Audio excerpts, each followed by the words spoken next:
எங்கே இழந்தோமோ, எங்கே மானத்தை இழந்தோமோ அந்த தொகுதியில் நான் வெற்றி பெறணுன்றதுக்காக தான் நான் முடிவெடுத்து வேலூர் பாராளுமன்றத்தில் நிற்கிறேன். இரட்டலை சின்னத்திற்கு பதிலாக தாமரை சின்னத்தில் நிற்பது அப்படிங்கிறது உங்களுடைய இந்த மான பிரச்சனைக்கு ஒரு வழிவகுக்கக்கூடிய, ஒரு நல்ல வழியை ஏற்படுத்தக்கூடிய ஒன்றா இருக்குமா?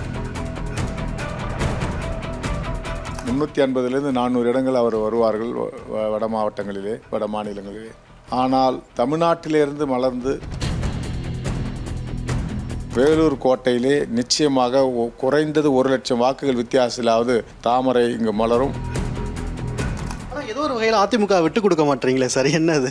ஒரு தாய் வீடுன்றது ஒரு சுகமான ஒரு வீடு தானே அது.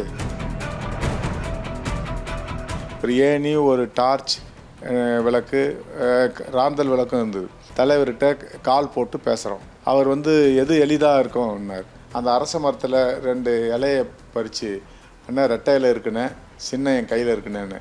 அன்னைக்கு யதார்த்தமாக கிடைச்ச ஒரு சின்னம் இன்னைக்கு கட்டாயம் வேணும்னு அதற்காக சண்டையிடக்கூடிய ஒரு சூழலை உருவாகிருக்கே, அதை எப்படி பார்க்குறீங்க? ரெட்டை இலையை ப்ரப்போசல் பண்ணவன் நான்.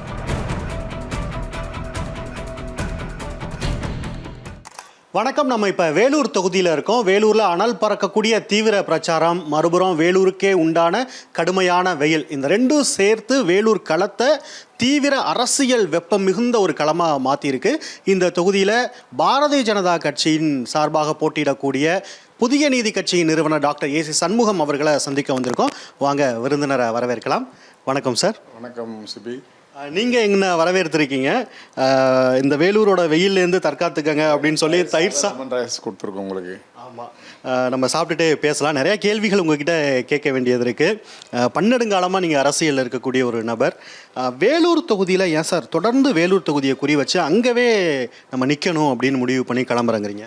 வேலூர் தொகுதியில் என்னுடைய இளமை கால பருவத்தை நான் இங்கே தான் இருந்தேன். என்னுடைய சித்தப்பா வீடு, என்னுடைய சொந்த சித்தப்பா வீடு இங்கே இருக்கிறது. அங்கேருந்து தான் நான் இப்போ வேலூர் முத்துரங்கம் கலைக்கல்லூரியில் நான் காலேஜ் இங்கே தான் உங்களுக்கு கல்லூரி எங்களது இங்கே தான். அடுத்து 1980 ஆரணி எம்எல்ஏ, அதற்கடுத்து 84 வேலூர் நாடாளுமன்ற உறுப்பினராக தேர்ந்தெடுக்கப்பட்டவன். அப்போ என்னுடைய ஆரணி தொகுதி வேலூர் பாராளுமன்றத்தில் இருந்தது. அதனால் வேலூர் பாராளுமன்றத்தில் இருந்த ஆரணி தொகுதி இப்போ மறுவரை பண்ணும்போது ஆரணிக்கு தனி பாராளுமன்றம் கொடுத்துட்டாங்க. நான் இங்கே படித்ததுனாலும் இன்னும் வேலூர் எக்ஸ்எம்பி என்ற பெயர் வைத்து கொண்டிருப்பதாலும் 2014 ஆண்டிலே நம்முடைய பாரதிய ஜனதாவினுடைய சின்னமான தாமரையிலே இதே புதிய நீதி கட்சி வேட்பாளராக நான் போட்டியிட்டேன். அப்போது ஒரு 22,000-25,000 வாக்குகள் வாங்கியிருந்தால் அதில் வெற்றி பெற்றிருக்க முடியும். அதற்கடுத்து நடந்த 19ஆம் ஆண்டு ஏப்ரல் மாதம் நடந்த தேர்தலிலே வேலூரை பாரதிய ஜனதாவிற்கு அதிமுக கொடுக்கவில்லை. கூட்டணி இருந்தாலும் வேலூரை அவர்கள் வைத்து கொண்டார்கள். ஆகவே அதிமுக தலைவர்கள் எடப்பாடியார், ஓபிஎஸ் எல்லாம் என்னை அழைத்து, நம்முடைய வேலுமணி, தங்கமணிலாம் அழைத்து, நீங்கள் அதிமுக சின்னத்திலே போட்டியிட வேண்டும் என்று கேட்டார்கள். ஏன்னா தாமரையிலே 2014 3,25,000 வாக்குகளை நான் அன்றைய தினம் 10 ஆண்டுகளுக்கு முன்பு தாமரையிலே 3 லட்சம் வாக்குகள் வாங்கியிருப்பதனால் செல்வாக்காக இருக்கிறீர்கள். நான் 84ஆம் ஆண்டு நாடாளுமன்ற உறுப்பினராக இருக்கும்போது 6 தொகுதிகளிலும் மக்கள் சுற்றுப்பயணம் செய்வதற்கு, குறைகளை கேட்பதற்கு தாசில்தார், பிடிஓ, மின்வாரிய அதிகாரிகள், குடிநீர் வாரிய அதிகாரிகள், கல்வி அலுவலர்கள் இவர்களை அழைத்து 6 முறை நான் தொகுதி சுற்றுப்பயணம் செய்திருக்கிறேன். ஆகவே என்னுடைய 72 இருந்து வடார்காடு மாவட்டம் ஒன்றிணைந்த மாவட்டமாக இருந்தது. அப்போது நான் வடார்காடு மாவட்ட மாணவர் தலைவராக வந்தேன். புரட்சித் தலைவர் 77 ஆட்சிக்கு வந்தவுடன் அவருடைய ஆட்சி கலைக்கப்பட்டது. வேலூரிலே நான் தான், என்னுடைய தலைமையிலே தான் இந்த மாநாடு நடந்தது. அப்போல்லாம் ஒன்றுபட்ட மாவட்டம் வடார்காடு மாவட்டம். அப்போ என்னுடைய மாவட்டமாக இது இருந்தது. அதே போல் 84 பணியாற்றியதனால், வேலூர் எம்பியாக இருந்ததனால் மீண்டும் வேலூர் பாராளுமன்றத்திற்கு ஒரு ரிஸ்கான தொகுதி என்று சொல்லலாம் இந்த தொகுதியை. அந்த ரிஸ்கான தொகுதியை அழகாக மீட்டெடுப்போம் என்று முடிவெடுத்து 2014 வந்தேன். அதில் குறைந்த வாக்குகள் வித்தியாசம். 2019 அந்த தேர்தல் ஏப்ரலில் நின்று விட்டது. 16 கோடி ரூபாய் ஒரு திமுக வேட்பாளர்களுடைய வீட்டிலிருந்து பிடிக்கப்படும் போது அதற்காக கடைசி நாள் பிரச்சாரம் முடிந்த 1 மணி நேரத்திற்கு பிறகு தேர்தல் நிறுத்தப்பட்டது என்று அறிவித்தார்கள். இதே தேர்தல் ஆணையம் 16 நாட்களுக்கு படம் பிடிக்கப்பட்டவுடன் அன்றைய அந்த தேர்தலை நிறுத்தியிருக்கலாம். இப்போ நீங்கள் பேசும்போது இது வந்து ரிஸ்கான தொகுதி அப்படிங்கிற ஒரு வார்த்தையை குறிப்பிட்டீங்களா? தேர்தல் அன்று 40 தொகுதிக்கும் நடந்திருந்தால் அன்றைய தினம் நான் வெற்றி பெற்றிருப்பேன். அதில் வேகமாக வளர்ச்சியாக முதல் அணியிலே நாங்கள் இருந்தோம். அன்றைய தினம் அந்த தேர்தலுடைய முடிவுகள் வேறு மாதிரியாக வந்ததனால் அந்த தொகுதியிலே அந்த தோல்வி வந்தது. அதே போல் இந்த 19ஆம் ஆண்டு தேர்தலில் கூட நான் அந்த தேர்தல் நிறுத்தப்படவில்லை என்றால் நான் வெற்றி பெற்றிருப்பேன். ஆகவே அந்த 38 தேர்தலும் வெளியே வந்த பிறகு 4 லட்சம் 5 லட்சம் வாக்குகளிலே திமுகவினுடைய கூட்டணி வெற்றி பெற்றதனால் என்னுடைய தொகுதி பாதிக்கப்பட்டது. ஆனால் 8000 வாக்குகள் வித்தியாசத்திலே தான் என்னுடைய தோல்வியை சந்தித்தேன். ஆகவே மீண்டும் இந்த பாராளுமன்ற தொகுதியில் 8000 வாக்கு வித்தியாசம் அப்படிங்கிறது ரொம்ப அது ஒரு ஏற்றுக்கொள்ள முடியாத மனத்துக்கு வருத்தம் தரக்கூடிய ஒரு நிகழ்வாக தானே இருக்கும். எல்லாருமே இந்த தேர்தல் முடிஞ்ச உடனே நான் ரிசல்ட் வெளியே வந்த உடனே நான் வெளியே கிளம்பும் போது எல்லா பத்திரிகை நிருபர்களும் எல்லா ஊடகங்களும் இந்த தோல்வி எங்களுக்கு அல்ல உங்களுக்கு அல்லையா, இது வேலூர் தொகுதி மக்களுக்கு கிடைத்த தோல்வி என்று சொன்னார்கள். இப்பொழுது கூட இந்த மிகப்பெரிய மாற்றம் வந்திருக்கிறதற்கு காரணமே 3 தேர்தலை சந்தித்திருக்கிறோம். 14 நின்றுவிட்ட தேர்தல் 19 ஏப்ரல், நடந்த தேர்தல் ஆகஸ்ட். இந்த தேர்தலிலே 3 முறை நான் தேர்தல் களத்திலே சந்தித்த 10 ஆண்டு காலத்திலே இது 4வது தேர்தல். ஆகவே இந்த தேர்தலை சவாலாக ஏற்றுக்கொள்ள வேண்டும் என்று முடிவெடுத்தான். கிட்டத்தட்ட 11 மாதமாக நான் இந்த வேட்பாளராக உழைத்து கொண்டிருக்கிறேன். கட்சி அறிவிக்கிறதுக்கு முன்னாடியே டிசைட் பண்ணிட்டீங்க, நம்ம வந்து இங்கே தான் நிற்க போகிறோம், தாமரையோ ரெட்டலையோ? ஏன்னா அப்போ வந்து 2 டிஸ்கஷன் இருந்தது. புதிய நீதி கட்சிக்கு தேசிய ஜனநாயக கூட்டணியில் 14 கொடுத்திருக்கிறார்கள், தேசிய ஜனநாயக கூட்டத்திலே 19 கொடுத்திருக்கிறார்கள், நடந்த தேர்தல் 19 கொடுத்திருக்கிறார்கள். ஆகவே இந்த தொகுதி என்பது புதிய நீதி கட்சிக்காக தேசிய ஜனநாயக கூட்டணியிலே ஒதுக்கப்பட்ட தொகுதி. ஆகவே நான் தேர்தல் பணியை ஆரம்பித்தேன். அதுக்கேற்றாற் போல திரு உள்துறை அமைச்சர் அமித்ஷாஜி அவர்கள், இங்கே சின்ன சந்தேகம், அப்போ முடிவு பண்ணிட்டீங்களா நம்ம வந்து தாமரையில் தான் நிற்கணும்னு முடிவு பண்ணிங்களா? ஏன்னா அப்போ வந்து அதிமுக திமுகக்கான பிளவுங்கிறது வெளிப்படையாக ஆரம்பிக்கலை. ரெட்டலையில் கூட கூட்டணி, ரெட்டலை பாஜகவும் சேர்ந்து நிற்கிறதுக்கான சூழல் தான் அப்போ இருந்தது. அப்போ நீங்கள் ரெட்டலையில் கூட நிற்க தயார் அப்படின்னு தான் முடிவு எடுத்திருந்தீங்களா? இல்லை, நாம் அமித்ஷா 9 மாதத்திற்கு முன்பு இந்த வேலூரிலே 24ஆம் ஆண்டு மீண்டும் மோடி என்று முதல் பிரச்சார கூட்டத்தை இந்தியாவிலே வேலூரிலே தான் துவங்கினார்கள். எப்படி சிப்பாய் கழகம் ஆங்கிலேயருக்கு எதிராக வேலூரிலே சிப்பாய் கழகம் நடந்து முடிந்ததோ அதே போன்று அமித்ஷாஜி அவர்கள் மீண்டும் மோடி என்று 24லே இந்த பொதுக்கூட்டத்திற்கு பாரதிய ஜனதா கூட்டத்திற்கு ஏற்பாடு செய்தார்கள். ஆகவே அதில் என்னை கலந்து கொள்ளுமாறு அவர்கள் அழைத்தார்கள். அதில் கலந்து கொள்ளும்போது என்னை அமித்ஷாஜி இருக்கும்போது என்னை பேச சொன்னார்கள்.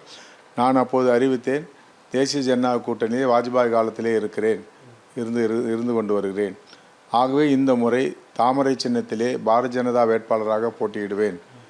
மீண்டும் வேலூர் கோட்டையிலே தாமரை மலர்வதற்கான பணிகளை செய்வேன் என்று முடிவெடுத்து நான் அன்றையே முடிவெடுத்த அந்த மேடையிலே அறிவித்திருக்கிறேன். ஒன்று, அதிமுகவும் பாஜகவும் பிளவுபடுறதுக்கு முன்பே நீங்கள் வந்து தாமரைன்னு டிசைட் பண்ணிட்டீங்க? முடிவெடுத்திருக்கேன். அது போல் அந்த தினம் அதே பேசி அதில் வந்து நாங்கள் முடிவெடுத்து அறிவித்தோம். அதற்கடுத்து இதில் எந்த கூட்டணி வராது என்று எனக்கு தெரியாது. மக்களோடு கூட்டணி வைக்க வேண்டும் என்று முடிவெடுத்து என்னிடம் ஒரு 3000 டாக்டர்கள் பணியாற்றுகிறார்கள், 4-5 மருத்துவமனைகள் இருக்கிறது. அவர்களை மக்களை தேடி மருத்துவம் என்ற ஒரு கான்செப்டை கொண்டு வந்து 320 முகாம்களை மருத்துவ முகாம் இன்ஸ்பயர் ஆன ஒன்றா இல்லை? மக்களை தேடி மருத்துவம் அப்படிங்கிற தமிழ்நாடு அரசு செயல்படுத்துகிற திட்டம், அதுலேருந்து இன்ஸ்பயர் ஆனீங்களா? தமிழ்நாடு அரசுக்கு முன்பாகவே நான் வந்து 8 மாதத்திற்கு முன்பே மக்களை தேடி மருத்துவர்கள் என்ற தலைப்பில் கொண்டு வந்தோம். இப்போ அவங்க 3 மாதத்துக்கு முன்னே மக்களை தேடி மருத்துவம்னு வச்சாங்க. நான் மக்களை தேடி மருத்துவர்கள் இன்னும் முடிவெடுத்து பண்ணோம். என்னுடைய நான் கேம்புக்கு பிறகு தான் தமிழ்நாடு முழுவதும் 300 கேம்ப் நடத்தப்படும்னு மாநில அரசு சொன்னாங்க. அது அவங்களால நிறைவேற்ற முடியல. ஒரு 6-7 இடம் 10 இடம் பண்ணியிருப்பாங்க. ஆனால் நான் 320 இடங்களை வெற்றிகரமாக பண்ணியிருக்கோம். ஃபார்மசி இலவசமாக கொடுத்துருக்கோம். எல்லாருக்கும் வைத்தியம் செய்திருக்கோம். 2,20,000 மக்கள் பயன்பெற்றிருக்கிறார்கள். அதில் 4,000 மக்கள் சிடி ஸ்கேன், என்ஆர்ஐ, எம்ஆர்ஐ போன்ற அல்ட்ராசவுண்ட் போன்ற எங்களுடைய மருத்துவமனைக்கு அழைத்து செய்திருக்கோம். கண் அறுவை சிகிச்சையிலிருந்து ஹார்ட் ஆப்ரேஷன்லேருந்து பல மருத்துவ அறுவை சிகிச்சைகளை 4000 பேருக்கு நாங்கள் செய்து கொடுத்துருக்கோம் இலவசமாக. அதில் எந்த விதமான ஒரு பைசா கூட மக்கள் அதிலே செலுத்தவில்லை. மக்கள் தேடி மருத்துவம் என்ற ஒரு கான்செப்டை செய்துவிட்டு நான் மக்களை தேடி போகும்போது, நான் மருத்துவ முகாம்களே போகும்போதும், ஐயா என்னுடைய பையன் வேலை இல்லாமல் இருக்கான், அதுக்கு ஏதாவது பண்ணுங்கன்னு எல்லா கிராமங்கள்லேயும் அந்த கான்செப்ட் சொல்ல ஆரம்பித்தாங்க. ஐயா எங்களுக்கு வேலை வாய்ப்பு வாங்கி கொடுங்க. எத்தனையோ மகளிர்கள், ஐயா நான் பிகாம் படிச்சிருக்கேன், பிஎஸ்சி படிச்சிருக்கேன், எங்களுக்கு வேலை வாய்ப்பு வாங்கன்னு கொடுத்தாங்க. அதனால் என்னுடைய நிறுவனங்கள் மூலமாக கிட்டத்தட்ட 680 கம்பெனிகளை கொண்டு வந்து 6 தொகுதியிலும் இந்த வேலைவாய்ப்பு முகாமை நாங்கள் செய்தோம். அந்த வேலைவாய்ப்பு முகாமிலே ஒவ்வொரு இடத்திலும் மேடையிலே அந்த ஹெச்ஆர்கள் அதனுடைய சிஇஓக்கெல்லாம் அழைத்து வந்து மேடையிலே அந்த உத்தரவை கொடுத்தோம். நடத்தி நீங்கள் வந்து தொகுதிக்கு நிறைய விஷயங்கள் செஞ்சதா சொல்கிறீங்க. அந்த நம்பிக்கையில் தான் நீங்கள் மறுபடியும் கிளம்புறங்கிறேன். அது 6 தொகுதி பண்ணோம். நிறைய பேர் 4000 பேர் 6000 பேர் வரும்போது 2500 பேருக்கு வேலை எடுக்கிறாங்க, மீதி பேர் வேலை இல்லாமல் போகிறாங்க. அதனால் இந்த 6 தொகுதியிலும் வேலை கிடைக்காதவர்களுக்காக 7வது முகாம் நடத்தினேன். டான் பாஸ்கோ வேலூரிலே அந்த உயர்நிலைப் பள்ளியிலே நடத்தினோம். மொத்தத்தில் 14,500 குடும்பங்களுக்கு நாங்கள் விலக்கேற்றி வைத்திருக்கிறோம். 14,500 பட்டதாரிகளுக்கு வேலைகள் வாங்கி கொடுத்துருக்கிறோம். ஒரு சிலர் பயிலானவர்களுக்கும் வேலை வாங்கி கொடுத்துருக்கிறோம். ஆக மொத்தத்தில் வேலூர் பாராளுமன்றத்தை படித்துவிட்டு சும்மா இருக்கின்ற நிலைமை இன்று மாற்றப்பட்டிருக்கிறது. அதே போல் ஒவ்வொரு பேட்ச் வெளியே வரும்போதும் அந்த பிரச்சனைகள் வரும். ஆகவே நாங்கள் இந்த வேலைவாய்ப்பு முகாமை தேர்தலுக்கு பிறகும் தொடங்குவது செய்வோம். அதே போல் மருத்துவ முகாம் கோட் ஆஃப் கான்டக்ட் வந்ததனால் நிறுத்தப்பட்டது. தேர்தலுக்கு பிறகும் அந்த மருத்துவ முகாம்கள் மக்களை தேடி, கிராமங்களை தேடி எங்கள் மருத்துவர்கள் செல்வார்கள். உங்களுடைய பணிங்கிறது தொடர்ந்துக்கிட்டு இருக்கும் அப்படின்னு சொல்லியிருக்கீங்க. இப்போ கடந்த தேர்தல்களில் நீங்கள் வந்து இரட்டை இலை, தாமரை ரெண்டுலையும் மாறி மாறி நீங்கள் வந்து கண்டஸ்ட் பண்ணியிருக்கீங்க. கூட்டணியும் உங்களுடைய கட்சி அவங்களோட கூட்டணியிலையும் இருந்திருக்காங்க. ஆனால் கடந்த தேர்தலில் தான் நீங்கள் வந்து 8000 வாக்குகள் வித்தியாசத்தில் வெற்றி வாய்ப்பை தவற விடக்கூடிய சூழல். 8000ங்கிறது ரொம்ப ரொம்ப கம்மியான வாக்கு வித்தியாசம்தான். இந்த முறை இரட்டலை கிடச்சிருந்தா உங்களுக்கு அது ஒரு பலமாக தானே அமைஞ்சிருக்கணும். இந்த ஒளிபரப்பை முழுசாக நீங்கள் பண்ணுவீங்களா? கண்டிப்பாக தான். இல்லை, இதில் கட் பண்ணி போட்டால் அதில் சிக்கல் வரும். இந்த ஆகஸ்ட் மாதம் நடந்த தேர்தலிலே நம்முடைய முன்னாள் முதல்வர் எடப்பாடியார், ஓபிஎஸ், ஒன்றிணைந்த அதிமுகவினுடைய அத்துணை அமைச்சர்களும் எனக்காக பணியாற்றினார். மறுதேர்தல் அதேபோல் திமுகவில் இருக்கின்ற அத்துணை தலைவர்களும் இங்கு பணியாற்றினார்கள். ஒரு மிகப்பெரிய தேர்தலாக மாறிவிட்டது. அந்த தேர்தலிலே 2 நிலங்களுக்கு முன்பாக ஒரு சில அமைச்சர்கள்லாம் மாட்டு வண்டியில் உட்கார்ந்து பிரச்சாரம் செய்தார்கள், சைக்கிளிலே பிரச்சாரம் செய்தார்கள், இரவு பகல் பாராமல் எங்கெங்கு கிராமங்களிலே படுத்து உறங்கினார்கள். ஆகவே வேலூர் நாடாளுமன்ற அதிமுக நண்பர்கள், பொறுப்பாளர்கள், உறுப்பினர்கள் அனைவருக்கும் நான் கடமைப்பட்டிருக்கிறேன், நன்றி கடன் பட்டிருக்கிறேன். அவர்களுக்கு நான் பணியாற்ற வேண்டும். அவர்களுக்கு நான் எம்பி ஆனாலும் அமைச்சராக மாறினாலும் நிச்சயமாக என்னுடைய தாய் வீட்டில் இருக்கின்ற அதிமுக நண்பர்களுக்கு நான் நிச்சயமாக உதவிகரம் நீட்டுவேன். அதிமுக மீதான பாசம் உங்களுக்கு இருக்குது அப்படின்ற ஒரு பக்கம் என்னுடைய தாய் வீடு, ஒரு பக்கம் வந்து என்னுடைய 19 ஏப்ரல் தேர்தலையும் வேலை செஞ்சுருக்காங்க, ஆகஸ்ட் மாதம் மறு தேர்தலையும் பணியாற்றிருக்காங்க. இவ்வளவு பேர் முதல்வரெல்லாம் 6 நாள் சுற்றிருக்காரு, ஓபிஎஸ் எல்லாம் 6 நாள் சுற்றிருக்காங்க. அதுபோல் அவ்வளவும் பணியாற்றிருக்காங்க. தேர்தல் நின்று விட்டது. அடுத்து வந்து இந்த தேர்தல் நடந்தது. அதிலே எல்லாருக்கும் அதிமுகவிற்கு கடமைப்பட்டிருக்கேன். ஒருவர் மட்டும் துரைமுருகன் அவர்களோடு தொடர்பு கொண்டு அதிமுக வாக்குகளை அங்கு வாங்கி கொடுத்தார். அந்த ஒரு வருத்தம் எனக்கு இன்று வரை இருந்து கொண்டிருக்கிறது. அதிமுகக்குள்ளேயே உங்களுக்கு வந்து துரோகம் இழைக்கப்பட்டதா? அதிமுகவில் எல்லாரும் எனக்கு நண்பர்கள் தான், உறவினர்கள் தான், பொறுப்பாளர்கள் தான். ஒருவர் மட்டும், ஒரு ஜோலார்பேட்டையை சேர்ந்த ஒருவர் மட்டும் துரைமுருகன் அவர்களோடு தொடர்பு கொண்டு பல நாட்கள் தொலைபேசியிலே பேசியிருக்கிறார். அவரோடு இணைந்து ஒரு பக்கம் மாவட்ட அமைச்சர், ஒரு பக்கம் மாவட்ட செயலாளர். அவர் எதிர்க்கட்சியாக இருக்கின்ற துரைமுருகன் மகன் போட்டியிடுகிறார். துரைமுருகனோடும் பல முறை இந்த தொடர்பிலே பேசியிருக்கிறார்கள். ஒன்று அதனுடைய ரிசல்ட் ஒரு 2 உதாரணம். 14ஆம் ஆண்டு நடந்த தேர்தலிலே வேலூர் சட்டமன்றத்திலே 1800 வாக்குகள் தான் எனக்கும் இரட்டை இலைக்கும் வித்தியாசம். ஆனால் இரட்டை இலையிலே நான் நிற்கும்போது, அப்போ தாமரையிலே நிற்கும்போது சிறுபான்மை பிரிவினுடைய வாக்குகள் எனக்கு வரவில்லை. இரட்டை இலையிலே நான் நிற்கும்போது எனக்கு 20,000 வாக்குகள் வேலூரில் வர வேண்டுமா வேண்டாமா? அந்த 20,000க்கு பதில் ஜோலார்பேட்டை 1400க்கு பதில் 6000 வாக்குகள் குறைவாக கிடைத்தது. அப்போ அதிமுக வாக்குகள்ன்றது எனக்கு கிடைக்கவில்லை. அவர் ஒருவர் அதை தவறாக பயன்படுத்தினார் என்ற ஒரு குற்றச்சாட்டு ஒன்று. 2வது வாணியம்பாடியிலே 14 தாமரையில் நான் நிற்கும்போது எனக்கும் நம்ம இரட்டை இலைக்கும் 1800 வாக்குகள் தான் வித்தியாசம். அப்போவும் சிறுபான்மையினர் அன்றைய தினம் தாமரைக்கு முதலாக தேர்தல் காலத்திலே தாமரை போட்டியிடுகிறது.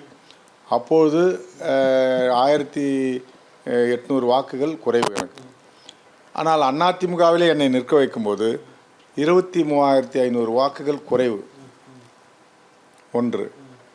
அதற்கடுத்து என்ன புரிஞ்சுக்கிறேன்னா 23,000 வாக்குகள் குறைகிறது எனக்கு.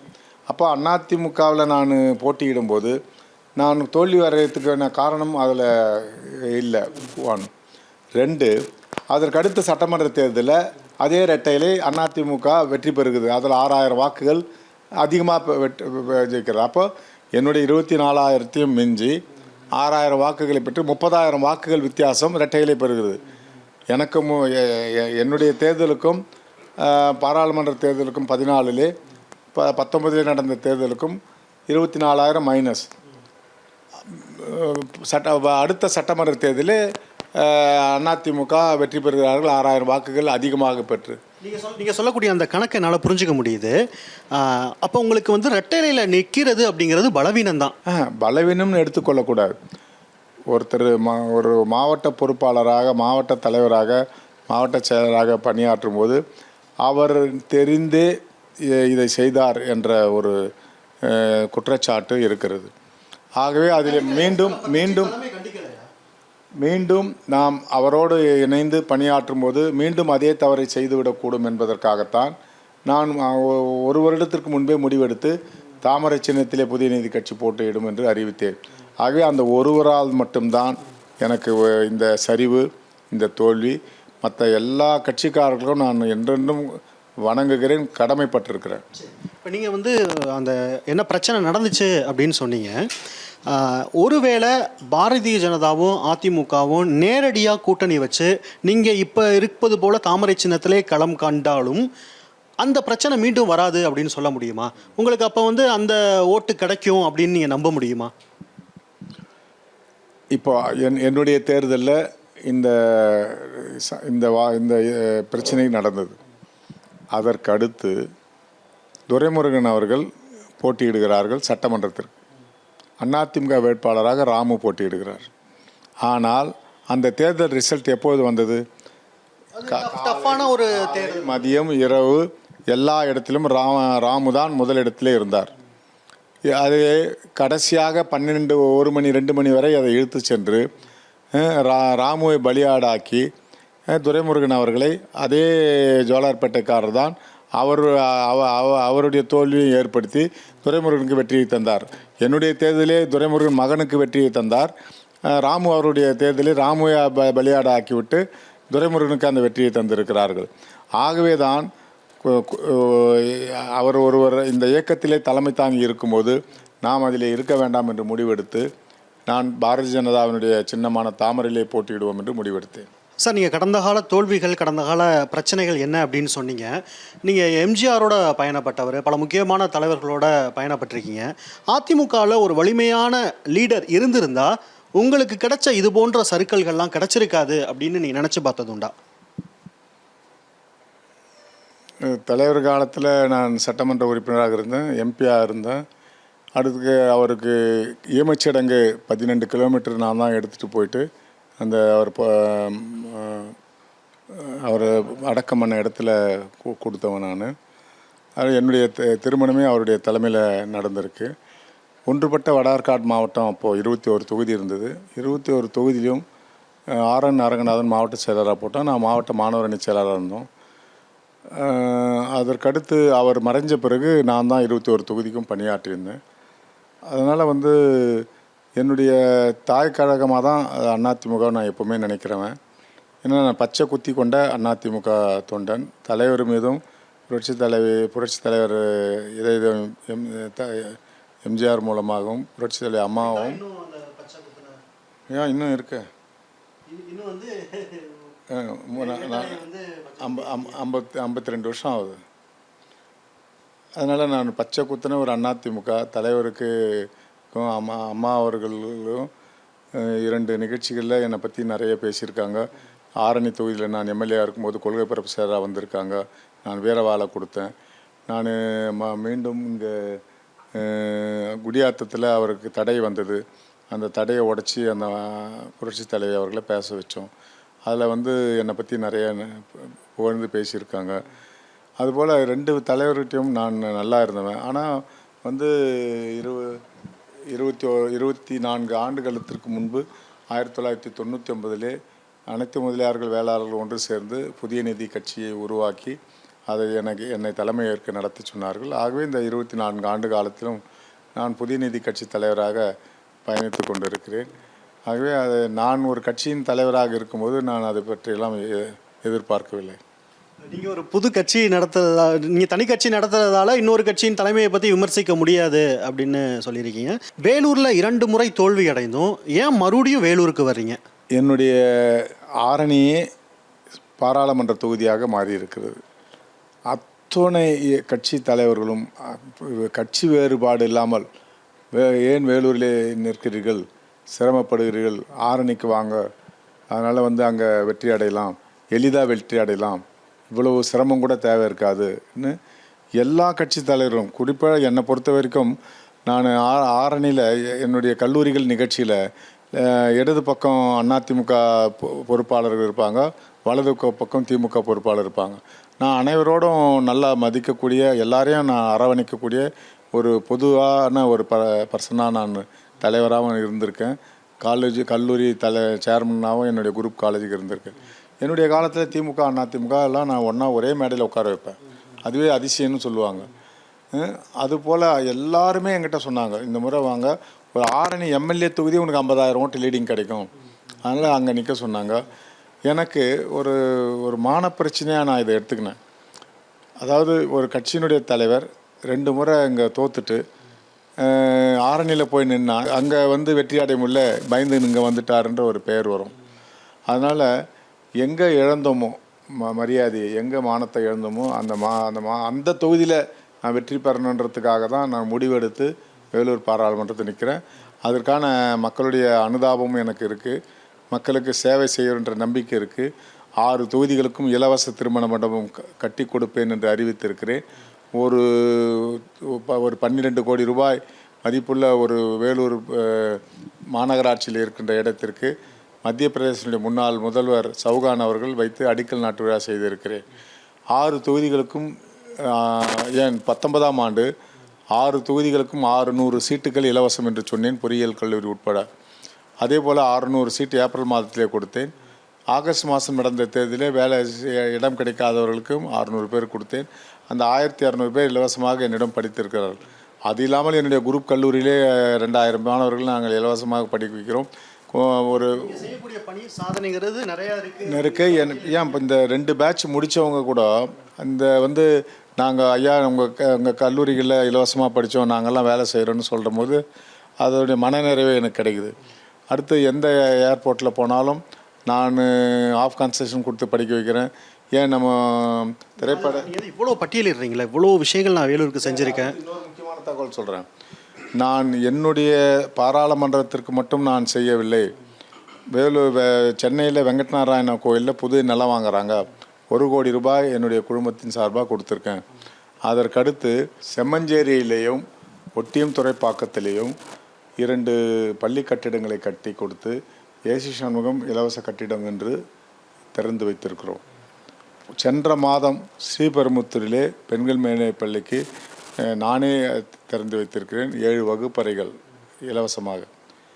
அப்போது பத்திரிகை நிருபர்கள் கேட்டார்கள், அடுத்து எந்தெந்த பள்ளிக்கு செய்வீர்கள் என்று சொன்னார்கள். நான் இனிமேல் என்னுடைய பாராளுமன்ற தொகுதிக்கு தான் அனைத்து நன்கொடைகளும் போகும் என்று அறிவித்திருக்கிறேன். அதே போல் பல மாணவர்கள் இலவசமாக இடங்கள் கொடுப்பது, 6 தொகுதிக்கு இலவச திருமணம் கட்டி கொடுப்பது, 6 தொகுதிகளுக்கும் விளையாட்டுத் திடல் கட்டி கொடுப்பது, 6 தொகுதிகளும் எம்பி அலுவலகம் திறக்கப்படுவது, 6 தொகுதிகளிலும் 6 மாதத்துக்கு ஒருமுறை சுற்றுப்பயணம் செய்வது, இது போன்ற பல இலக்குகளை வைத்து வேலைவாய்ப்பு முகாம். எம்பியா இல்லாமலே எம்பியா இருந்தால் என்னென்ன பண்ணணும் அப்படிங்கிறத நான் செஞ்சுக்கிட்டு இருக்கேன் அப்படிங்கிறத நீங்கள் பட்டியல் போடுறீங்க. இப்போ நான் கேட்கக்கூடியது அப்படிங்கிறது, நீங்கள் வந்து மனம் வருத்தப்பட்டு சொன்னீங்க, இங்கே ஜெயிக்கிறது என்னுடைய தன்மான பிரச்சனை, நான் இந்த தொகுதியில் கண்டிப்பாக ஜெயிக்கணும், அது என்னுடைய தன்மான பிரச்சனைங்கிறத நீங்கள் பதிவு பண்ணுறீங்க. அப்படி இருக்கக்கூடிய சூழலில் இரட்டலை சின்னத்திற்கு பதிலாக தாமரை சின்னத்தில் நிற்பது அப்படிங்கிறது உங்களுடைய இந்த மானப்பிரச்சனைக்கு ஒரு வழிவகுக்கக்கூடிய, ஒரு நல்ல வழியை ஏற்படுத்தக்கூடிய ஒன்றா இருக்குமா? நான் வாஜ்பாய் காலத்திலிருந்து தேசிய ஜனநாயக கூட்டணியிலே இருக்கிறேன். தேசிய ஜனநாயக கூட்டணி இப்பொழுது ஒரு இயக்கம் என்னுடைய தாய் வீடு வெளியே சென்றிருக்கிறது. ஆனால் நான் தேசிய ஜனநாயக கூட்டணி, நான் புரட்சித் தலைவருக்கு அடுத்து, புரட்சித் தலைவர் அம்மா அவர்களுக்கு அடுத்து நான் அதிகமாக விரும்புகின்ற ஒரு தலைவர் திரு பாரத பிரதமர் மோடிஜி அவர்கள். என்னை சண்முகம்ஜி என்று பெயரிட்டு அழைக்கக்கூடிய அளவிற்கு அவரோடு நான் இணைந்திருக்கிறேன். அமித்ஷாஜி அவர்களும், நம்முடைய ராஜ்நாத் சிங் அவர்களும், நம்முடைய ஃபைனான்ஸ் மினிஸ்டர் நிர்மலாஜி அவர்களும் என்னை பெயரிட்டு கூப்பிடக்கூடிய அளவிற்கு நான் அவர்களோடு இணக்கமாக இருக்கிறேன். ஆகவே தேசிய ஜனநாயக கூட்டணியிலே தொடர வேண்டும். மோடிஜி அவர்கள் 350லேருந்து 400 இடங்கள் அவர் வருவார்கள் வட மாவட்டங்களிலே, வட மாநிலங்களிலே. ஆனால் தாமரை தமிழ்நாட்டிலிருந்து மலர்ந்து மோடிஜியினுடைய கரத்திலே சென்றடைய வேண்டும் என்ற ஒரு குறிக்கோளும் அதில் இடம்பெற்றிருக்கிறது. மோடியை போய் கொண்டு போய் எல்லா இடத்துலையும் சேர்க்கணும். ஆமாம், இல்லை, மோடியை போன்ற ஒரு தலைவர்கள் இந்த நூற்றாண்டிலே இல்லை. அதற்கடுத்து மோடி உலக தலைவர்களே ஒருவராக இருக்கிறார். அதற்கு 2 உதாரணம் தான். ஒன்று, நம்முடைய T20 மாநாடு எப்படி நடந்தது, எப்படி மற்ற தலைவர்கள் அவருக்கு மரியாதை கொடுத்தார்கள் என்று பார்த்தோம். 2வது, நம்முடைய உலக நாடுகளுக்கு எங்கு சென்றாலும் அவர் இந்திய வம்சாவழி மக்களை முதல் நாள் சந்தித்து விட்டு மறுநாள் தான் பிரதமர்களோடு அந்த குடியரசு தலைவர்களோடு சந்திப்பது வழக்கம். அப்படி அவருடைய ராஜதந்திரத்தால் தான் 5 சுற்றுப்பயணம் அமெரிக்காவிலே செய்தார். அதற்கு கிடைத்த பரிசு தான் கமலா ஹாரிஸ் அவர்கள் துணை குடியரசுத் தலைவராக இன்று பொறுப்பேற்றிருக்கிறார் என்று சொன்னால், அவர் பின்னால் இருந்து காய நகர்த்துவதும் இந்திய மக்களை ஒன்றாக சேர்த்து ஹூஸ்டன் வரும்போது நேரத்தில் தான் கெஜ்ரிவால் அமலாக்கத்துறையோட நடவடிக்கை இதை அமெரிக்க வெளியுறவுத்துறை அமைச்சகம் அவங்க அறிக்கை வெளியிடுறாங்க, இங்கே செயல்பாடுகள் ஜனநாயக பூர்வமாக இல்லை அப்படிங்கிறத பதிவு பண்ணுறாங்க. இது அடுத்த கட்ட கேள்வி. இந்திய வம்சாவழியினர் ஒன்றாக்குவது, ஒன்று அவர்களுக்கு பாதுகாப்பு, 2 அந்த நாட்டிலே அவருக்கு மரியாதை வர வேண்டும் என்பது, 3 இவ்வளவு ஒட்டுமொத்தமான இவ்வளவு மக்கள் இருக்கிறார்கள் என்பதை அவர் ஒருவரால் தான் அதை கூட்டி காட்ட முடியும் என்று கூட்டி காட்டியது. கடைசியாக ஹூஸ்டன் நகரில் வரும்போது தான் மிகப்பெரிய மக்கள் வெள்ளம், 2 லட்சம் மக்கள் சேர்ந்தார்கள் என்பதுதான். அங்கே அவ்வளவு பெரிய ஒன்றாக ஒரு நெட்வொர்க்கிலே கொண்டு வருகிறார்கள். நீங்கள் ஒரு மோடியை மாஸ் லீடர் அப்படின்னு சொல்கிறீங்க, மோடிக்கான மாஸ் தமிழ்நாட்டில் இருக்கா? இல்லை, நீங்கள் இந்த தேர்தல் அது நிரூபிக்கும். மோடிஜியினுடைய இந்த தேர்தல் குறைந்தது 20 இடங்களாவது, குறைந்தது 20 இடங்களிலாவது பாரதிய ஜனதா கூட்டணி, தேசிய ஜனநாயக கூட்டணி மிகப்பெரிய வெற்றி அடையும். எங்கு பார்த்தாலும் அண்ணாமலை சுற்றுப்பயணம் எடுத்துக்கொள்ளுங்கள். அண்ணாமலைக்கு முன்பும் அண்ணாமலைக்கு பின்பும் முருகன்ஜி அவர்கள் தொட்டு விட்டார்கள் வேலை யாத்திரை. அதற்கடுத்து இவர் எண்மண் எண் மாத்திரையை ஆரம்பித்தார்கள், எண்மண் எண் மக்கள் என்று. அது எவ்வளவு வெற்றிகரமாக வந்தது, எவ்வளவு ஆயிரக்கணக்கான இளைஞர்கள் ஒவ்வொரு தொகுதியிலும் பாஜகவில் சேர்ந்திருக்கிறார்கள். மோடிஜி அவர்கள் இருக்கும்போதே அண்ணாமலை பேசுவார் என்று சொல்லும்போது அதிரடியான மக்களுடைய சத்தத்தை பார்ப்பீர்கள். ஆகவே ஒரு எழுச்சி நாயகனாக, இளைஞர்கள் நாயகனாக ஒரு மாற்றம் கொடுக்கக்கூடிய அண்ணாமலை வந்திருக்கிறார் என்ற உணர்வோடு பொதுமக்களும் படித்தவர்களும் இளைஞர்களும் அதிலே இணைந்திருக்கிறார்கள். கூட்டம் நீங்கள் உங்களுக்கு தெரியாத அரசியல் கிடையாது, நீங்கள் பார்க்காத அரசியல் லீடர்கள் கிடையாது. கூட்டம் கூடுவதும் தொண்டர்கள் வரவேற்கிறதும் வெற்றி பெறக்கூடிய ஒரு சூழலை உருவாக்குமா? தேர்தல் அரசியல் வேற, கூட்டம் கூட்டுறது வேற இல்லையா? இல்லை, கூட்டம் கூட்டுறது, கூட்டின்னு கூட்டுற கூட்டம் ஒன்று. தானாக மக்கள் வெள்ளம், இளைஞருடைய எழுச்சி என்பது தனியாக பார்க்கலாம். அதே போல் இந்த கூட்டணி நம்முடைய பாரதிய ஜனதா தலைமையிலே, நம்முடைய பாட்டாளி மக்கள் தலைமையிலே, நம்முடைய ஓபிஎஸ் ஐயா அவருடைய தலைமையிலே, அதே போல் டிடிவி தினகரன் அவர்களுடைய தலைமையிலே, ஜி.கே. வாசன் தலைமையில் இருக்கின்ற புதிய நீதி கட்சி இணைந்திருக்கிறது, ஜான் பாண்டியன் இயக்கம் இணைந்திருக்கிறது, நம்முடைய தேவநாதன் யாதவ் இணைந்திருக்கிறார்கள். 9 கட்சிகளுடைய கூட்டணி ஒரு நவரத்ன கூட்டணி. ஆகவே திமுக கூட்டணிக்கும் பாரதிய ஜனதா கூட்டணிக்கும் மிகப்பெரிய வித்தியாசம் இல்லை. கம்யூனிஸ்டில் எவ்வளோ பேர் மக்கள் வெள்ளம் இருக்கிறார்கள், லெஃப்டில் எவ்வளோ பேர் மக்கள் வெள்ளம் இருக்கிறார்கள், ரைட்டில் எவ்வளோ பேர் இருக்காங்க, மதிமுகவில் எவ்வளோ பேர் இருக்காங்கன்னு. திமுகவில் இருக்காங்க கொஞ்சம் பொதுமக்கள். காங்கிரஸ் சிறுபான்மை பிரிவுக்காக காங்கிரஸ் அங்கே இருக்குது. மொத்தம் திமுக கூட்டணி போல் பாஜக கூட்டணி பெரிய கூட்டணி அப்படின்றீங்க. அதிமுக ஒரு பெரிய கூட்டணியாக தெரியலையா, ஒரு பெரிய கட்சியாக தெரியலையா? அதை பற்றி இப்போ முன் வரல. இப்போ எங்களை பொறுத்த வரைக்கும் தேசிய ஜனநாயக கூட்டணிக்கும் திமுகவுக்கும் தான் இன்றைய தினம் போட்டி. அதிலே யார் வெற்றி பெறுவார்கள் என்று தான் எழுதி வைத்துக் கொள்ளுங்கள், குறித்து வைத்துக் கொள்ளுங்கள். வேட்பாளர் என்ற ஆணவம் அல்ல, வேட்பாளரை எப்படி மக்கள் விரும்புகிறார்கள். நாங்கள் தொகுதிக்கு சுற்றுப்பயணம் போது, வேலைவாய்ப்பு முகாம்களுக்கு போகும்போது, அல்லது அத்துணை விளையாட்டு போட்டிகளுக்கு போகும்போதெல்லாம் எப்படி வரவேற்றார்கள் என்பது எனக்கு தெரியும். ஆகவே வேலூர் கோட்டையிலே நிச்சயமாக குறைந்தது 1 லட்சம் வாக்குகள் வித்தியாசத்திலாவது தாமரை இங்கு மலரும். அதுபோன்ற ஒரு மக்கள் எழுச்சி, அதுபோன்ற ஒரு மக்கள் கூட்டணி, கட்சிகளுடைய கூட்டணியும் வலுவாக அமைந்திருக்கிறது. திமுகவுக்கும் பாஜகவுக்கும் தான் போட்டி, அதிமுக களத்திலே இல்லை அப்படின்னு சொல்கிறீங்களா? மறுபடியும் இப்போ எனக்கும் திமுகவுக்கும் தான் இப்போ இன்றைய தினம் போட்டி. அதுதான் இப்போது நிலைப்பாடு. இல்லை, இப்போ 2வது வாக்கு சதவீதம் திமுகவுக்கு அடுத்து ஒரு பெரிய கட்சியாக, வாக்கு சதவீதம் அதிகமாக இருக்கக்கூடிய கட்சியாக அதிமுக இருக்குது. அதிமுக என்றைக்குமே தனித்து நின்னாதான் அதன் பலம் வெளியில் வரும் அப்படின்னு அந்த கட்சியின் தலைவர்கள், எடப்பாடி பழனிசாமி உள்ளிட்ட தலைவர்கள்லாம் அதிமுக தனித்து நின்னாதான் அதன் பலம் வெளியில் வரும் அப்படின்னு சொல்கிறாங்க. இப்போ அதிமுகவோட பலம் வெளியில் வராதா? அவருடைய கருத்தில் தவறு இல்லை, அவருடைய வேகத்தில் தவறுன்னு எடுத்துக்க முடியாது. அதாவது மக்கள் தான் அதை தீர்மானிக்குப்பாங்க, மக்கள் சக்தி தான் அதை முடிவெடுக்கும். ஆனால் ஏதோ ஒரு வகையில் அதிமுக விட்டு கொடுக்க மாட்டீங்களே சார், என்னது? ஒரு மருமகள், ஒரு வீட்டில் இருக்கிற பெண் எவ்வளவு வெளியே வந்தாலும், கல்யாணம் பண்ணின்னு வந்தாலும், மாமனார் வீட்டில் கொடுமைகள் இருந்தாலும், நல்லது இருந்துக்கிட்டாலும், ஒரு தாய் வீடுன்றது ஒரு சுகமான ஒரு வீடு தானே அது. அதனால் அந்த இயக்கத்தை என்னால் விட்டு கொடுக்க முடியாது. ஆகவே அதிமுக உங்க கூட சேர்ந்திருக்கலாம், பாஜக கூட்டணியில் சேர்ந்திருக்கலாம் அப்படின்னு நினைக்கிறீங்களா? அதுபோல் அதை எடுத்துக்க முடியாது. அவங்க எப்பவுமே தலைவருடைய இயக்கம் அது ஒரு வலுவான இயக்கம், அதை குறைத்து மதிப்பிட முடியாது. அதிமுகவுக்கு பலம் இருக்குது அப்படின்றீங்க? நிச்சயமாக பலம் இருக்குது. ஒரு சில தொகுதியில் திமுகவும் அதிமுகவும் போட்டி இருக்கலாம், ஒரு சில தொகுதியில் தேசிய ஜனநாயக கூட்டணிக்கும் திமுகவுக்கும் போட்டி இருக்கலாம். அது மொத்தத்தில் 3 கார்னர் ஃபைட் எல்லா இடத்துலையும் வரும். 1-2 யார் 1-2 யாருன்றது தொகுதிக்கு ஏற்ற மாதிரி, வேட்பாளருடைய தன்மைக்கு ஏற்ற மாதிரி தேர்தல் களத்தை வைத்து அது முடிவாகும். உங்களை பொறுத்த வரைக்கும் அதிமுகவும் பாரதிய ஜனதாவும் ஒன்று தான், இடையில இணைப்பு பாலமாக நான் இருக்கேன் அப்படின்னு சொல்கிறீங்க? அப்படி அதை எடுத்துக்கூடாது. அது என்னுடைய தலைவரால் வளர்க்கப்பட்டவன். ரெட்டை இலை இன்னும் கேட்டால் திண்டுக்கல் இடைத்தேர்தல் முதல் வந்தது. அதிலே எஸ்டிஎஸ் அவர்கள் தான் தேர்தல் பொறுப்பாளராக வந்தார், மாயத்தேவர் வேட்பாளர். அது அப்பொழுதெல்லாம் நான் புரட்சித் தலைவருக்கு நெருக்கமாக இருந்தவன். ஆகவே என்னையும் பெரியகுளம் நாடாளுமன்றத்திற்கும் கொடைக்கானலுக்கும் பொறுப்பாளர் போட்டார்கள். வேட்புமனு தாக்கல் செய்தோம். அப்போது அதிமுக புதிய இயக்கம், ஆகவே சுயேட்சை சின்னம் கொடுத்தார்கள். சுயேட்சை எஸ்டிஎஸ் நாங்கள், சுப்பிரமணியம், நம்ம வெள்ளைச்சாமி போன்றவர்கள் அதை நின்று வாங்கினோம், இன்று இருக்கின்ற ராஜன் செல்லப்பா உட்பட. அப்பொழுது வாங்கி வெளியே வந்து, அப்போதெல்லாம் கைபேசி கிடையாது, பக்கத்தில் இருக்கிற மளிகை கடைக்கு சென்று 1, 2, 3 சுயேட்சை சின்னம் கேட்டார்கள். நாங்கள் அன்றைய தினம் எஸ்டிஎஸ் நாங்களும் ஒரு ஆலோசனை செய்தோம் அந்த கடையில். 1, 2, 3 ஏன்னா மொத்தத்தையும் 120 சின்னத்தையும் சொல்ல முடியாது, 1, 2, 3 என்று சொல்லி ஒரு ஏணி, ஒரு டார்ச் விளக்கு, ராந்தல் விளக்கும் இருந்தது. இதுபோல் எளிதான சின்னம் பண்ண சொல்லு தலைவர்கிட்ட கால் போட்டு பேசுகிறோம்.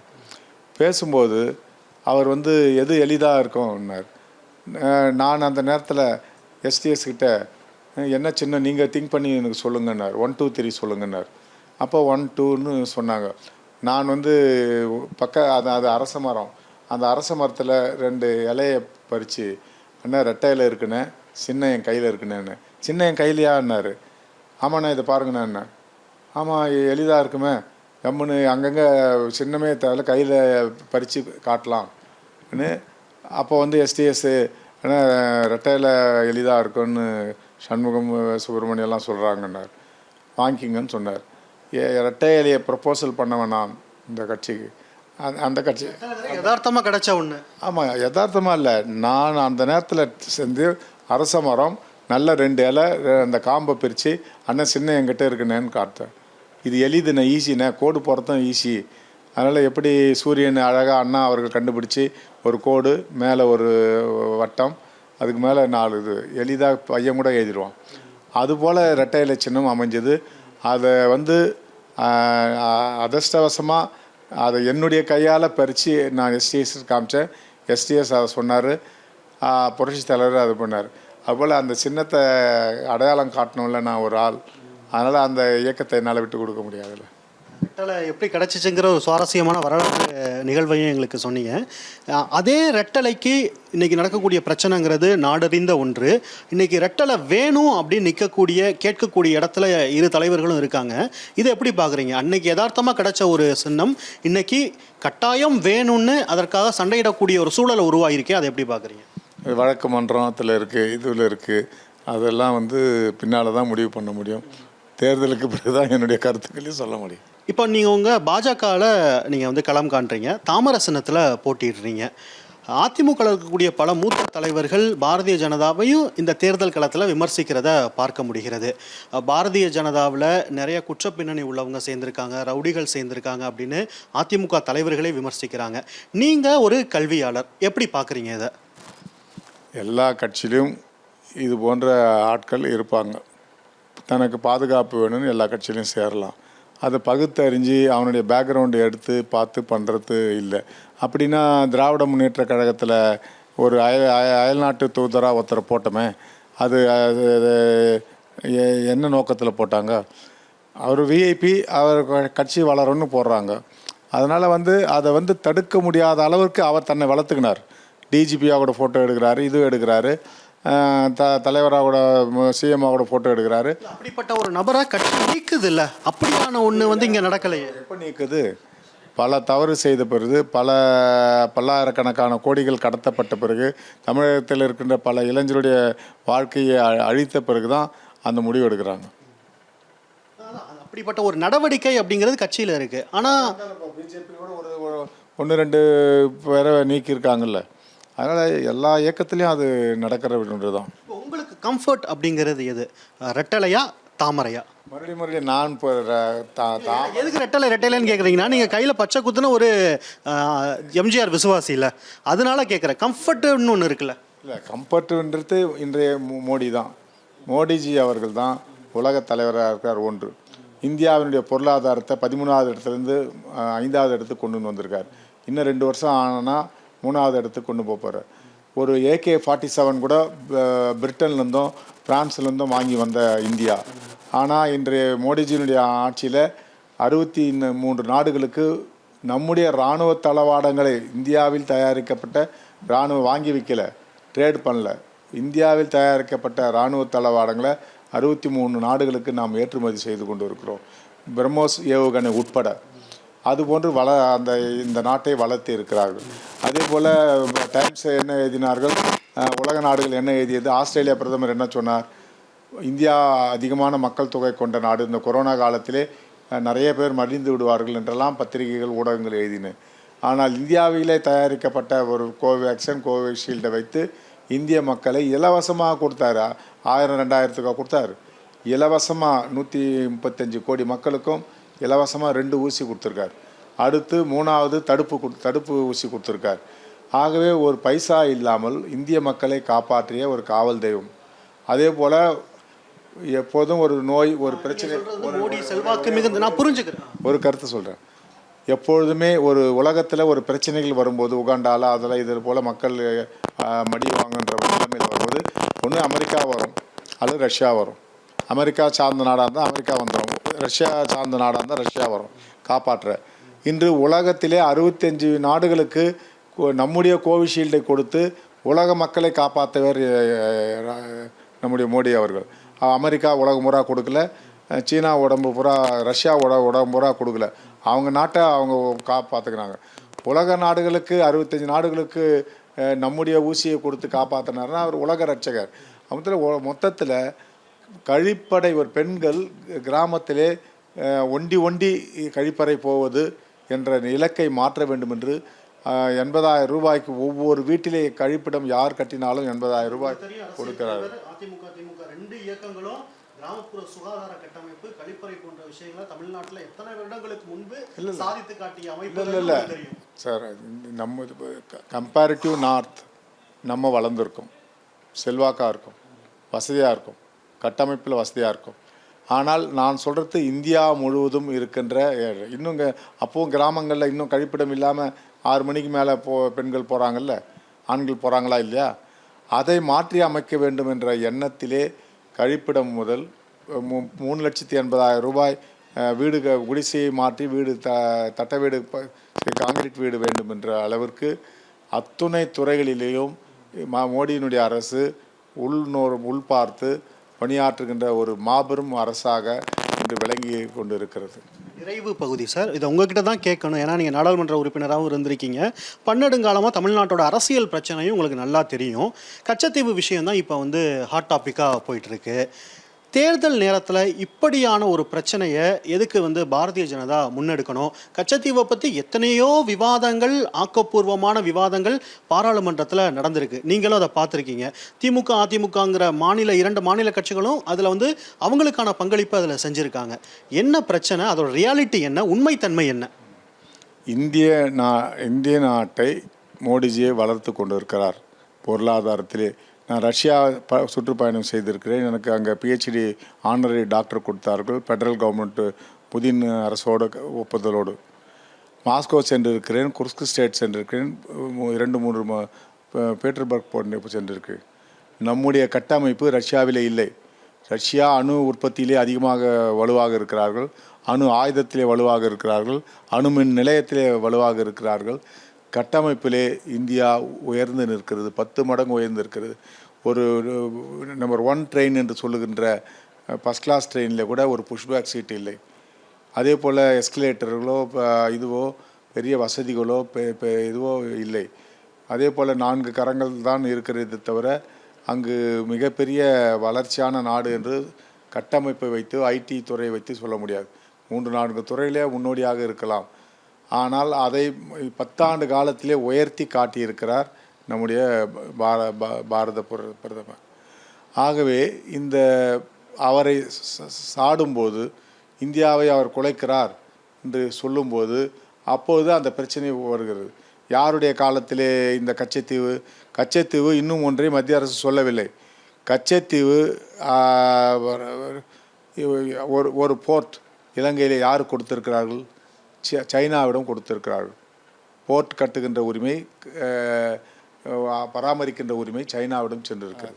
கச்சத்தீவை தாரை வார்க்கும்போது நம்முடைய அன்றைய பிரதமர் என்ன சொன்னார் என்பதை நேற்று பிரதமர் சொல்லியிருக்கிறார். நீங்களும் ஒரு எதிர்க்கட்சியில் இருந்த ஒரு அரசியல் தலைவர், கலைஞர் அப்போ எப்படி விமர்சித்து அறிக்கை விட்டார், அதுக்காக வழக்கு தொடுத்தார். அதிமுகவும் அதுக்கு எப்படி போராடினதுங்கிற உண்மை வரலாறு உங்களுக்கு தெரியும். இரு கட்சிகளுக்குமே அதுக்கு களமாடி இருக்காங்க. இல்லை அப்போ இவங்க உள்ளே இருந்திருக்காங்க, பாராளுமன்றத்தில் உள்ளே இருக்காங்க திமுக. அப்போ அதிமுக உள்ளே இல்லை. அதே போல் இந்த கச்சத்தீவு போராட்டத்திற்காக மிகப்பெரிய போராட்டம் அதிமுக தான் நடத்தியிருக்கு. அதுபோல் காங்கிரஸ் தான் தாரவாத்து கொடுக்குறாங்க. இந்த பிரச்சனை ஒரு இந்திய மீனவர்கள் பாதிக்கிறார்கள் என்பது கூட 2வது கட்டம். என்னை பொறுத்தவரை சைனா முகாமிட்டு கொண்டிருக்கிறார்கள் இலங்கையிலே. சைனாவினுடைய கைதிகள் அங்கு பணியாட்களாக வந்து கொண்டிருக்கிறார்கள். சைனாவுக்கு போர்ட்டு நிர்வாகம் பண்ணுகிற பொறுப்பை, கட்டுகின்ற பொறுப்பை சைனாவிடம் கொடுத்திருக்கிறார்கள். ஆகவே தான் இதை பேலன்ஸ் செய்ய வேண்டும் என்று தான் அங்கு இலங்கை தமிழர்களுக்கு வீடு கட்டுகின்ற திட்டத்தை இலவசமாக பாரத பிரதமர், நமக்கும் ஈக்குவல் ரைட்ஸ் இருக்கிறது. ஆகவே இலங்கை பக்கத்திலே இருக்கிற நாடு. சைனாவை கண்ட்ரோல் பண்ணணும்னா 10 வருஷத்தில் கச்சத்தீவை மோடி மீட்டிருக்கணுமே சார், ஏன் அதை பண்ணலை? அதுக்கு காலம் வரணும்னு தான். எப்படி இதை கொண்டு வந்தால் இது இன்டர்நேஷ்னல் இஷ்யூ ஆகும். அதனால் எப்படி இதை பண்ணணும் தான் இவ்வளவு தூரம் ஆராய்ச்சி பண்ணி எடுத்து வச்சுருக்காங்க. ஏன்னா பாதுகாப்புக்கே ஒரு பங்கமான ஒரு பிரச்சனை. அதை காங்கிரஸ் கொடுத்துருக்கு. அன்றைக்கி திமுக பொறுப்பில் இருந்திருக்காங்க, தமிழ்நாட்டில் ஆட்சியில் இருந்திருக்காங்க. அதனால் இந்த கச்சத்தீவினுடைய எல்லா ஹிஸ்ட்ரியும் எடுத்து வச்சுட்டு இருக்காங்க. நீ எழுதி வச்சுங்க. இன்றைக்கி நான் வேட்பாளராக சொல்கிறேன், எம்பியாவோ இல்லை வேறு பொறுப்புலையோ இல்லை. அடுத்த கட்டமாக கச்சத்தீவை எவ்வளவு ஒரு ராஜதந்திரமாக இந்தியாவிற்கு கொண்டு வருகிறார் என்பதை நீங்கள் எதிர்காலத்திலே பார்ப்பீர்கள். அருணாச்சல பிரதேசத்தில் பல ஊர்களுக்கு சீனா அவங்களுடைய தேசம், அவங்களுடைய பகுதின்னு குறிப்பிட்டு அந்த மொழியில் பேர் வைக்கிறாங்க. இது போன்ற எக்ஸ்டர்னல் அஃபேர்ஸ் இஷ்யூஸை டைவர்ட் பண்ணுறதுக்கான ஒரு டைவர்ட் பாலிடிக்ஸ் தான் அப்படின்னு சொல்கிறாங்க. சார், இப்போது மணிப்பூர் கலவரமே அடிப்படை பிரச்சனை. போதைப் பொருட்கள் வெளிநாட்டிலிருந்து பக்கத்திலே இருந்து வருகிற ஒரு பிரச்சனை தான். அதை தடுக்க போகும்போது தான் இந்த பிரச்சனைகள் வெடிக்கிறது. இன்னும் அங்கே போதைப் பொருள் என்பது விளைநிலமாக நம்ம நெற்பயிர்கள் எப்படி வைக்கிறோமோ அப்படி அவங்க வைக்கிறாங்க. அது பல நாடுகளுக்கு போது இந்தியாவுக்கும் உள்ளே வருது. இதனுடைய அடிப்படை தன்மை தான் மணிப்பூர் பிரச்சனை. அதே போல் இந்த பக்கத்து நாட்டில் இருந்து முன்னெல்லாம் பாகிஸ்தான் இப்போ கீழே போயிட்டாங்க. இல்லைனா பாகிஸ்தான் என்னென்ன பண்ணியிருந்தாங்க, தீவிரவாதிகளை உள்ளே அனுப்புவாங்க, ட்ரைனிங் கொடுத்து உள்ளே அனுப்புவாங்க, இந்தியாவில் இருக்கிறவனுக்கு மந்த்லி சேலரி கொடுத்து இங்கே அவங்களுடைய ஸ்குவாடாக ஒர்க் பண்ணுவாங்க. இதெல்லாம் பண்ணிகிட்டு இருந்தாங்க. இன்றைக்கி அவங்க ஏழ்மை நிலைமைக்கு போயிட்டாங்க. அதனால் பாகிஸ்தானுக்கு நம்ம உதவுற மாதிரி ஆகிப்போச்சு. அதனால் அந்த பிரச்சனை இப்போ இல்லை. சீனா ஒரு வளர்ந்த நாடு, ஒரு ஆக்கிரமிப்பு உள்ள ஒரு நாடு. அதனால் நமக்கு டிஸ்டர்ப் பண்ணுன்றதுக்காக 1-2கள் செய்வாங்க. அதுபோல் தான் 2 எல்லைக்கோட்டில் பிரச்சனை வந்தது. அதை இந்திய இராணுவம் தடுத்து நிறுத்தி. அதனால் ஒரு பக்கம் அவர்களோட சுமூகமாகவும் பேசுகிறாரு, ஒரு பக்கம் இந்தியாவுக்கு எந்த ஒரு அச்சுறுத்தலோ பிரச்சனையும் வந்துவிடக்கூடாதுன்றக்கா தெளிவாக காய நகர்த்துறார். கடந்த முறை உங்களுடைய தோல்வி, அதுக்கு நீங்கள் சொல்லக்கூடிய காரணங்களில் சிறுபான்மையின மக்களுடைய வாக்கு அப்படிங்கிறது சில இடங்களில் எனக்கு கிடைக்காம போனது அப்படிங்கிறத நீங்கள் குறிப்பிட்டீங்க. இந்த முறை தாமரசனத்தில் நிற்கிறீங்க. இஸ்லாமியர்களுடைய ஓட்டு உங்களுக்கு கிடைக்குமா? வெற்றி தோல்வியை தீர்மானிக்கக்கூடிய இடத்துல இஸ்லாமியர்கள் இருக்காங்க. அது உங்களுக்கு பாதிப்பை ஏற்படுத்தாதா? சென்ற முறை நான் எல்லா ஜமாத்துகளிடம், எல்லா முஸ்லீம் பெரியவர்களிடம் நான் வேட்பாளர் என்ற முறையிலே அவர்களோடு தொடர்பு கொண்டு நேரடியாக கூட்டங்களில் கலந்து கொண்டு விவாதித்தேன். அவர்கள் வேட்பாளராக என்ற முறையிலே நாங்கள் உங்களை ஏற்றுக்கொள்கிறோம், ஆனால் நீங்கள் வைத்திருக்கின்ற கூட்டணி எங்களுக்கு ஏற்றதல்ல என்று சொன்னார்கள். கடைசியாக ஒரு முடிவை எடுத்தார்கள். நாங்கள் இந்த தேர்தலிலே வேட்பாளர் நீங்கள் வெற்றி பெற வேண்டும், அது எங்களுடைய நல்ல எண்ணம். அது ஆனால் நீங்கள் நிற்கின்ற கூட்டணி எங்களுக்கு பிடிக்காத ஒரு கூட்டணி என்று முடிவெடுத்து நாங்கள் முடிந்தவரை வாக்களிக்க வரமாட்டோம் என்று சொன்னார்கள். நாங்கள் வாக்களிக்க வந்தால் உங்களுக்கு எதிராக தான் போடுவோம் என்று சொன்னார்கள். அதே போன்று அவர்கள் 3 மணி வரை வாணியம்பாடியிலே, ஆம்பூரிலே 14 வார்டு இருக்கிறது. 4 வார்டு கலந்த வார்டு, 40, 50, 60. அதே போல் வாணியம்பாடி, ஆம்பூர், பேரணாம்பட், குடியாத்தத்திலே கொஞ்சம் வார்டுகள், கசப்பா போன்ற நம்முடைய வேலூரிலே கூட பல வார்டுகள் இருக்கிறது. எல்லா ஜமாத்துக்கும் எல்லா முடிவுகளும் 90% வாக்குப்பட்டியில் அன்றைய தினம் இஸ்லாமியருடைய வாக்கு பதிவாகவில்லை. 2 மணி அளவிலே நம்முடைய உள்துறை அமைச்சர் ஆர்டிகல் 370 அங்கு கொண்டு வந்தார்கள். அந்த கொண்டு வந்ததனால் அவர்களுடைய எதிர்ப்பை காட்ட வேண்டும் என்று 3 மணியிலிருந்து 6 மணி வரை லைனிலே நின்று 7:30 வரை வாக்குகள் போட்டார்கள். அவர்கள் எதிர்ப்பை காட்ட வேண்டும், அந்த மக்களை காப்பாற்ற வேண்டும், அவர்களுக்கு உதவ வேண்டும் என்ற எண்ணத்திலே அவர்கள் எதிர்ப்பை காட்டினார்கள். ஆகவே எனக்கு வாக்குறுதி கொடுத்தது போல் அவர்கள் வாக்களிக்கவில்லை. அவர்கள் எதிர்ப்பை தெரிவிக்கிற நேரத்திலே அவர்கள் அதை எதிர்ப்பை தெரிவித்திருக்கிறார்கள். உங்களுக்கு வாக்குறுதி கொடுத்தது போல் அவங்க வாக்களிக்காமல் இருந்தாங்க. மத்திய அரசு திடீர்னு ஒரு சட்டத்தை கொண்டு வராங்க, கோபப்பட்டு போய் அவங்க வாக்கு செலுத்துகிறாங்க. அதே சூழல் தானே இப்போயும் உருவாயிருக்கு. சிஏஏவை கொண்டு வர்றாங்க. அந்த தன்மை தேர்தலில் எதிரொலிக்காதா? நம்ம சிஏஏ என்ன, குடியுரிமை சட்டம் இந்தியாவிலே ஒரே ஒரு இஸ்லாமியருக்கு பாதிப்பு உண்டா? எல்லாரும் இல்லை தன்னுடைய கருத்தை சொல்லியிருக்காங்க. இந்திய குடியுரிமையில் இருக்கவங்க, இந்திய சிட்டிசன்ஷிப், இந்திய வாக்காளர்கள், இந்திய பாஸ்போர்ட் ஹோல்டர்கள் எந்த விதமான பாதிப்பும் இதில் இல்லை. ஆகவே இலங்கை தமிழர்களை சேர்க்க வேண்டும். அது விடுபட்டிருக்கிறது, அதை சேர்க்க வேண்டும். ஆகவே வெளியே இருந்து தீய சக்திகள் வந்துவிடக்கூடாது என்பதற்காகத்தான் அதை கண்ட்ரோல் செய்கிறார்கள். அதிலே கிட்டத்தட்ட இந்த குடியுரிமை சட்டம் வந்ததிலிருந்து 480 பேருக்கோ 490 பேருக்கோ இஸ்லாமியருக்கு குடியுரிமை பெற்றிருக்கிறார்கள், வெளிநாட்டிலிருந்து வாழ்ந்தவர்கள். ஆகவே குடியுரிமை சட்டத்தால் எந்த விதமான பாதிக்கும் இந்தியாவில் இருக்கின்ற இஸ்லாமியர்களுக்கு நிச்சயமாக இல்லை. அதை உள்துறை அமைச்சர் தெளிவுபடுத்தியிருக்கிறார், பிரதமர் அவர்கள் தெளிவுபடுத்தியிருக்கிறார்கள். நன்றி, வணக்கம். உடனுக்குடன் செய்திகளை தெரிந்து கொள்ள சன் நியூஸ் பெல் ஐகானை கிளிக் பண்ணுங்க.